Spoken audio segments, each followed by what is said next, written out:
नमस्कार दोस्तों, मैथ के इस ऑनलाइन प्लेटफॉर्म पर एक बार फिर आप सबका स्वागत है। जैसा कि हमने लास्ट पार्ट में क्लास 10th के चैप्टर नंबर 8 को कर रहे थे और क्लास 10th के चैप्टर नंबर जो है वो 8 को कर रहे थे, जिसका नाम था हाइट एंड डिस्टेंस, ऊंचाई पे दूरी। उसके काफी क्वेश्चन को हमने हल कर लिया था। आज हम क्वेश्चन नंबर लेते हैं 11। क्वेश्चन नंबर 11 है हमारे पास, एक मीनार क्षैतिज समतल पर ऊर्ध्वाधर खड़ी है, मींस सीधी खड़ी है। यदि सूर्य का बनने वाला उन्नयन कोण वो है 30 डिग्री 30 डिग्री दे रखा है। हमने पिछले जो है चैप्टर में देखा था कि हमारे यहाँ पर बनने वाले जो कोण होंगे वो दो प्रकार के होंगे। एक बनता है उन्नयन कोण और दूसरा बनता है अवनमन कोण। जो उन्नयन कोण होता है वो नीचे से ऊपर की ओर देखने पर बनता है और जो अवनमन कोण होता है वो ऊपर से हाइट से नीचे की ओर देखने पर बनता है। यहाँ पर हमारे पास उन्नयन कोण दे रखा है और मीनार की छाया की लंबाई हमें दे रखी है 45 मीटर और हमें फाइंड आउट करना है मीनार की ऊंचाई, हमें मीनार की हाइट ज्ञात करनी है। ये हमारे पास क्वेश्चन है। तो हम सबसे पहले इसकी मीनार की हाइट को बनाते हैं। तो यहाँ पर मीनार की हाइट हमने ये बना ली और इसकी हाइट को हमने मान लिया h मीटर और मीनार की छाया की जो लंबाई है वो हमें गिवन है, उसकी लंबाई को हमें दे रखा है 45 मीटर दे रखा है और धरातल से मीनार के शिखर को देखने पर बनने वाला जो उन्नयन कोण है वो हमें गिवन है 30 डिग्री। हम इस पॉइंट आउट कर देते हैं, इसको पॉइंट नोट कर देते हैं P, इस बिंदु को हम मान लेते हैं Q और इस बिंदु को मान लेते हैं R मान लेते हैं। अब जैसा कि हम जानते हैं ये ट्रायंगल का रोल निभाएगा। यहाँ पर ये जो है त्रिभुज है हमारे पास, ये हमारे कर्ण का काम करता है और ये हमारे लंब का काम करता है और ये नीचे आधार बेस का काम करेगा। अब हमने देखा था कि हमें इस ट्रायंगल में किन दो वैल्यू के बारे में चर्चा हो रही है। जैसा कि यहाँ पर हमारे पास लंब और आधार के बारे में चर्चा हो रही है, तो हमने देखा था कि लाल का नियम को अगर हम फॉलो करें, LAL अपॉन KKA, लाल का नियम को फॉलो करें, तो जैसा कि हमने इस ट्रिग्नोमेट्री फंक्शन में देखा था, अगर हम sin थीटा को लेते हैं तो हमारे पास बनता है लंब अपॉन कर्ण और अगर हम cos थीटा को लेते हैं तो हमारे पास बनेगा आधार बटा कर्ण और अगर हम tan थीटा को लेते हैं तो हमारे पास बनेगा लंब अपॉन आधार।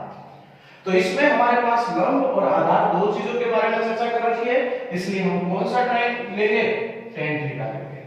तो हमारे पास जो ट्रायंगल है त्रिभुज है वो है PQR।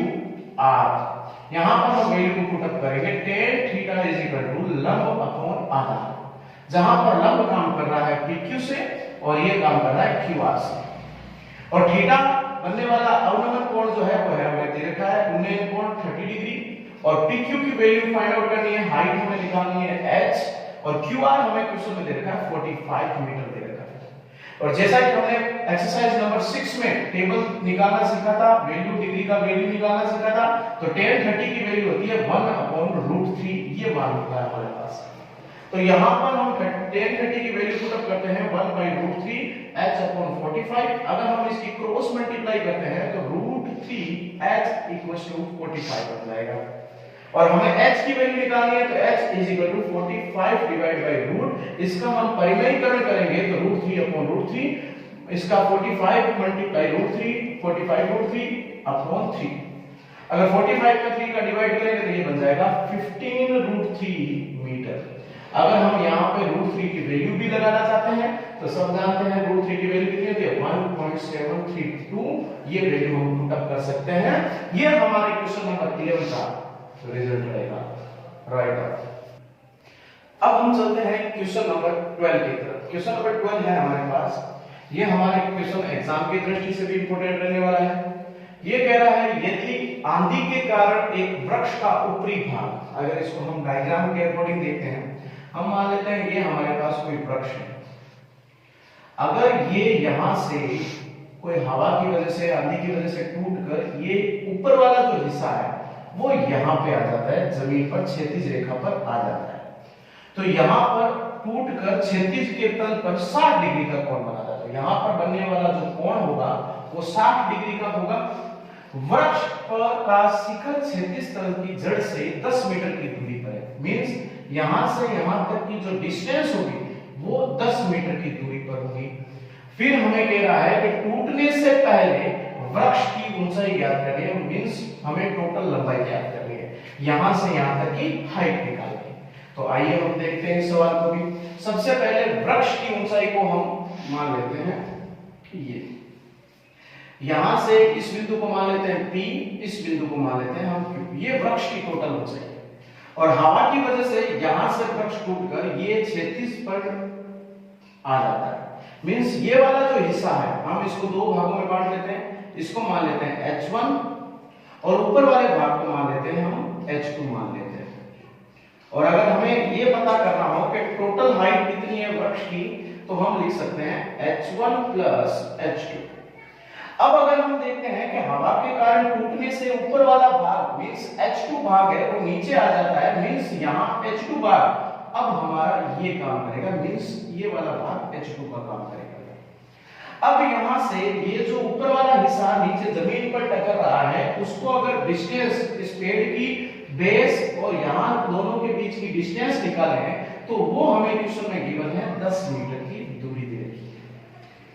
और हमें ये प्रश्न में पूछा है कि इस पेड़ की टोटल हाइट कुल ऊंचाई ज्ञात करनी है, लंबाई तो हमें मींस H1 ज्ञात करना है और H2 ज्ञात करना है, दोनों बातों को ज्ञात करना है।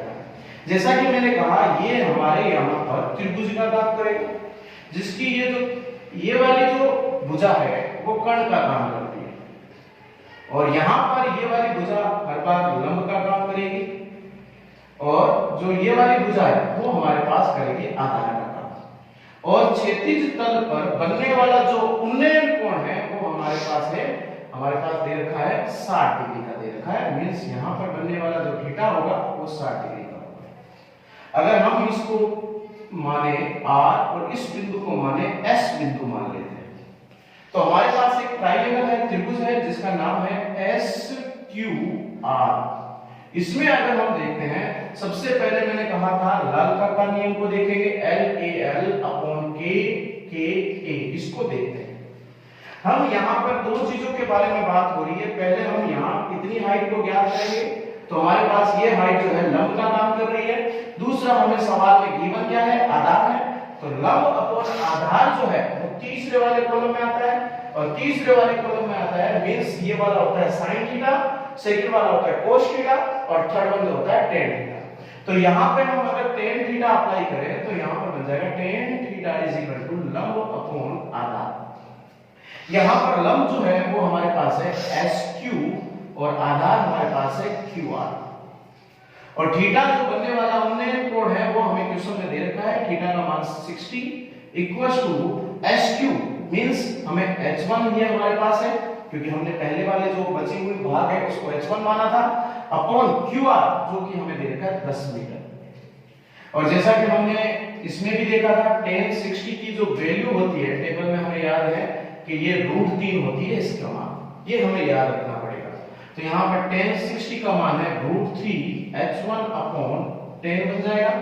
यहाँ पर 1 अप्लाई करके क्रॉस मल्टीप्लाई करते हैं तो ये बन जाएगा H1 इक्वल्स टू 10√3 मीटर। ये हमारे पास H1 की हाइट आएगी।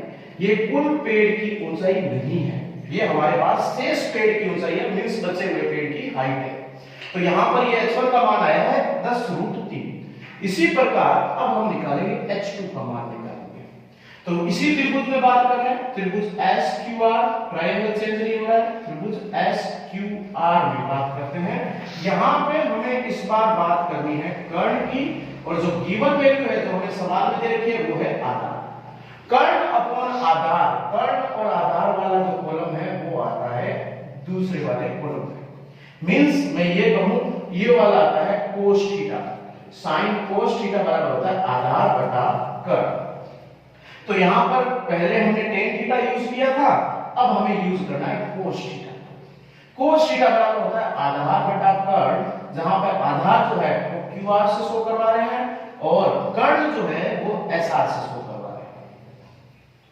अब हमारे पास जो उन्नयन कोण है वो समान रहेगा, यहां पे हम लगाएंगे cos 60 इक्वल्स टू QR की वैल्यू हमें दे रखी है 10, SR की वैल्यू हमारे पास है H2 जो कि हमें फाइंड आउट करनी है, ज्ञात करनी है। जिस प्रकार tan 60 की वैल्यू होती है √3, उसी प्रकार cos 60 की वैल्यू हमने टेबल में ज्ञात की थी 1/2 मींस 1/2।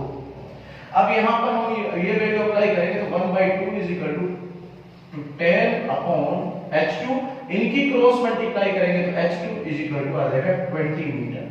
ये हमारे पास h2 की वैल्यू आई है। ये भी हमारे पास कुल ऊंचाई नहीं आई है, टोटल हाइट नहीं आई है, ये हमारे जो टूटा हुआ पेड़ था उसकी हाइट फाइंड आउट हुई है। तो पहले हमें जो शेष पेड़ है वो निकाल लिया, फिर हमारे पास टूटे हुए पेड़ की हाइट निकाल ली, मींस इसको ज्ञात कर लिया। अब हम लिख सकते हैं कुल ऊंचाई। कुल ऊंचाई हमें दो बिंदु से मिलकर बनी थी, ये बनी थी हमारे पास QP से मिलकर बनी है, जो कि h1 प्लस h2 हमने फाइंड आउट किया। जहां पर हमारे पास h1 का मान है 10√3 और h2 का मान हमने अभी निकाला था 20। इसको हम सिंपलीफाई करते हैं, सरल करते हैं। जैसा कि हम जानते हैं √3 की वैल्यू होती है 1.732 प्लस 20। इसको हल करते हैं, मल्टीप्लाई करते हैं 10 के साथ, तो ये 17.32 प्लस 20 बन जाएगा। इस दोनों को ऐड करते हैं तो हमारे पास आएगा 37.32 मीटर बन जाएगा। ये वैल्यू जो है हमारे पास हम लिख सकते हैं, ये हमारे पास कुल पेड़ की ऊंचाई अथवा लंबाई प्राप्त हो गई है। ये क्वेश्चन नंबर 12 का रिजल्ट रहेगा, राइट आंसर। अब हम चलते हैं क्वेश्चन नंबर 13 की तरफ, 13 नंबर। ये क्वेश्चन है हमारे पास किसी अपूर्ण मीनार के आधार से, अपूर्ण, पहले हम सवाल को इतना सोल्व करते हैं, आधार से। तो सबसे पहले हम एक मीनार बनाते हैं जो कि कंप्लीट नहीं है। तो यहां पर अपूर्ण मीनार की हाइट को मान लेते हैं h1। ये हमारे पास एक इनकम्प्लीट जो है मीनार है जिसकी हाइट को मान लेते हैं h1। अब ये कह रहा है इसके आधार से, तो इस मीनार का आधार जो है वो ये बेस होगा। इस बिंदु से हमारे पास क्वेश्चन में दे रखा है 120 मीटर दूर, मींस। अब हम चलते हैं क्वेश्चन नंबर 13 की तरफ, जो कि हमारे पास है एक अपूर्ण मीनार, मींस हम क्वेश्चन को यहां तक पहले सॉल्व करते हैं। एक अपूर्ण मीनार, सबसे पहले हम मीनार को बनाते हैं जो कि कंप्लीट नहीं है। यहां पर इस मीनार की हाइट को हम मान लेते हैं h1। इस मीनार की हाइट है हमारे पास h1, और इस मीनार के आधार से हमें क्वेश्चन में दिया हुआ है कि आधार से 120 मीटर की दूरी पर, तो हम यहां से हम डिस्टेंस मान लेते हैं, ये है 120। ये टोटल डिस्टेंस हमें क्वेश्चन में दे रखी है 120 मीटर। इस डिस्टेंस से बनने वाला जो उन्नयन कोण है वो हमें दे रखा है 30 डिग्री। ये क्वेश्चन को हमें दे रखा है 30 डिग्री। अब आगे क्वेश्चन कह रहा है कि ज्ञात कीजिए मीनार को और कितना ऊंचा बनाया जाए। मींस अगर हम मीनार को और ऊपर तक कंप्लीट करते हैं तो कितना ऊंचा बनाया जाए, और इस हाइट को मान लेते हैं h2 मान लेते हैं। तो यहां पर इस मीनार को और कितना ऊंचा बनाया जाए कि बनने वाला जो उन्नयन कोण है, अब यहां से बनने वाला जो उन्नयन कोण होगा, डिस्टेंस वही रहेगी, तो बनने वाला उन्नयन कोण है वो हमें दे रखा है 60 डिग्री के 60 डिग्री हो जाए। तो मींस हमें यहां पर ये हाइट निकालनी है। तो ये हाइट निकालने के लिए हमें ये वाली हाइट निकालनी पड़ेगी, और ये हाइट निकालने के बाद ये हाइट निकल गई, और फिर इन दोनों हाइट को ऐड करके तो हम लिख सकते हैं कि और कितना ऊंचा बनाया जाए। तो मींस हमारे पास ये बन जाएगा, बिंदु बना लेते हैं A, इस बिंदु को मान लेते हैं B, और इस बिंदु को बना लेते हैं C, और ये बिंदु बन जाएगा D बिंदु बन जाएगा। अब यहां पर नंबर 1 ये हमारे पास फर्स्ट ट्रायंगल है जिसका नाम है हमारे पास ट्रायंगल BCD में। इसमें हम देखते हैं हमारे पास दो चीजों के बारे में चर्चा हो रही है। सबसे पहले ये हाइट, और दूसरा यहां पर बेस के बारे में चर्चा हो रही है। जहां पर हाइट और बेस के बारे में चर्चा हो, मींस लंब और आधार के बारे में चर्चा हो, हम बात करते आ रहे हैं, हमारे यहां पर लगेगा tan थीटा। अब हम देखते हैं हमारे पास tan थीटा जो है वो हो जाएगा लंब अपॉन आधार, मींस बन जाएगा BC अपॉन हमारे पास आधार है CD। यहां पर लंब का काम कर रहा है h1 और हाइट का काम कर रहा है h1, और बेस जो है वो हमें दे रखा है 120 मीटर दे रखा है। और जैसा कि हम जानते हैं हमारे पास डिग्री जो है वो tan 30 डिग्री है। यहां पर जो है लंब अपॉन h1 अपॉन 120, और tan 30 का जो मान है अभी हमने कुछ सवाल पहले निकाला था 1 अपॉन √3 जो होता है। यहां पर tan 30 का मान अप्लाई करेंगे 1 अपॉन √3 h1 अपॉन 120, इनकी क्रॉस मल्टीप्लाई करेंगे तो h1 is equal to √3 h1 is equal to 120। h1 की वैल्यू हमारे पास आ जाएगी 120 डिवाइड बाय 3, इसका परिमेयीकरण करेंगे √3/√3।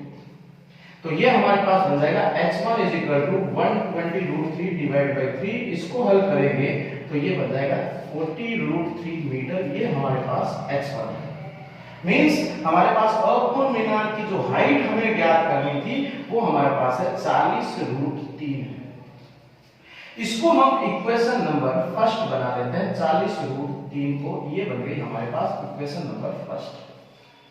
अब हमें ये कहा गया है कि हम मीनार को कितनी हाइट तक लेके जाएं। मींस हमें h2 का मान निकालना है। यहां पर h वापस हम ट्रायंगल लेते हैं जिसका नाम बन जाएगा ACD लेते हैं, ट्रायंगल ACD में यहां पे हमारे पास यहां पे भी लंब का काम कर रहा है और ये आधार का काम कर रहा है। तो लंब और आधार मिलकर बनता है tan थीटा लंब अपॉन आधार।